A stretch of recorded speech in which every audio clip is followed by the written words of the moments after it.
সম্পর্ক নাই, নবী ওখানে এসে সহযোগিতা করবে না। দুনিয়ার জমিনে নবীর সাথে যাদের সম্পর্ক ছিল, নবীর সাথে সম্পর্ক মানে হলো কি, ইয়া নবী সালাম আলাইকা, এটাই খালি বলবো ইয়া নবী সালাম আলাইকা, শেষ। নবীর সাথে সম্পর্ক হলো নবীর পুরো জিন্দিগিটা, তিনি যে যে কাজগুলো করেছেন, করতে বলেছেন, সবগুলোই করার নাম হলো নবীর সাথে সম্পর্ক। নবীর সাথে কি সম্পর্ক? নবী বলেছে আমাকে খিদা লেগেছে, নবী বলেছে আমাকে খিদা লেগেছে, আমার অভাব। নবীর কিন্তু অভাব থাকার কথা নয়, ঠিক আছে? নবীর অভাব থাকার কথা নয়। যে নবীকে সৃষ্টি না করলে এই পৃথিবীতে কোনো কিছুই সৃষ্টি হতো না, সেই নবী বলতেছে আমার পেটে খিদা, আমার পেটে খিদা। আবু জাহেল আমাকে 2টা খেজুর দাও।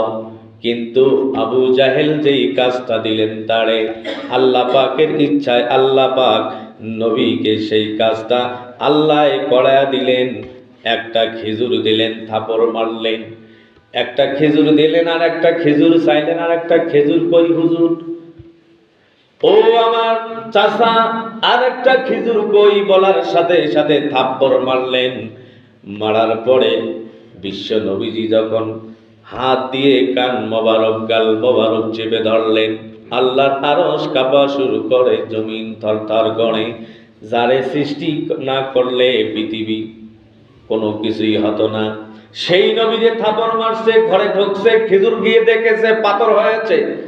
আবার এসেছে, আসার পরে নবীজিকে, প্রিয় নবীজিকে বলে দিল, ও মুহাম্মদ, তুমি তো বড়ই জাদুকর, তোমাকে একটা থাপড় মেরেছি, এই কারণে তুমি জাদু করে আমার ঘরের খেজুরগুলো পাথর বানায় দিয়েছো। আর একটা থাপড়।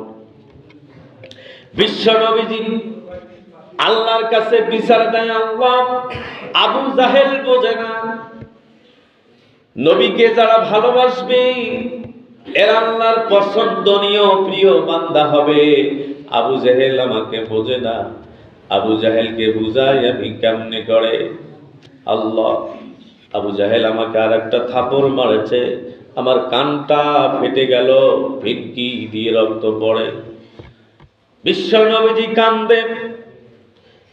ইহুদি দৌড়াইছে তার বসের দিকে, ম্যানেজারকে জানার জন্য। ম্যানেজার সহ এসে সরাসরি খেজুর বাগানে গেছে, কারণ ইহুদি জানে